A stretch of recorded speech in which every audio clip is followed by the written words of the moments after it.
We're live? Okay. So we were their next door neighbors. I mean, if I tell you how shocked we were when we found out what happened, we were very, very shocked. I mean, these people were amazing. You know, chesed was flowing out of that house. I mean, they gave to every organization. They had a dog, and my children loved the dog. They used to let them play with the dog. It was just amazing. You know, yes, it's horrible what they did, and they should spend the rest of their lives in jail. Yes, but I'll never forget. You know, we used to spend Shabbos together, and I'll never forget the wife. She made a kugel. I've never tasted a better kugel in my life. In my life. The best kugel I ever had.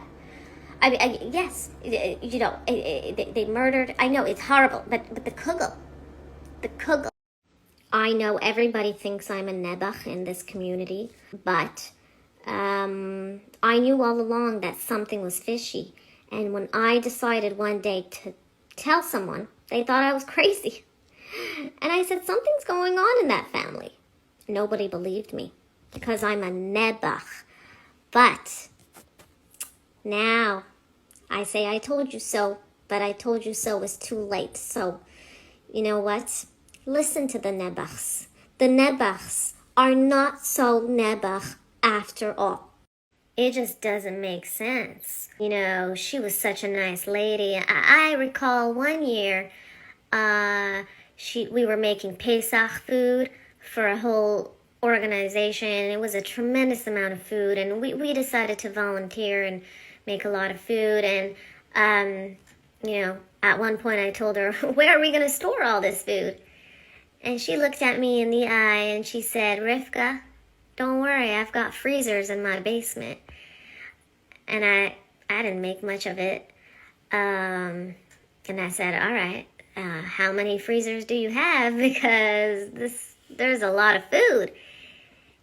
And she said, I have enough freezers. And, you know, now that I look back and This is a very serious matter. I'm the rabbi of this community.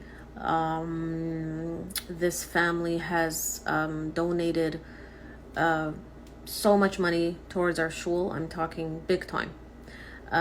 We would not have this shul if it was not for this family.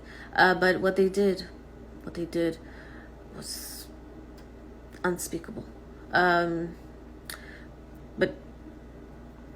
would you know if there's still, because there was monthly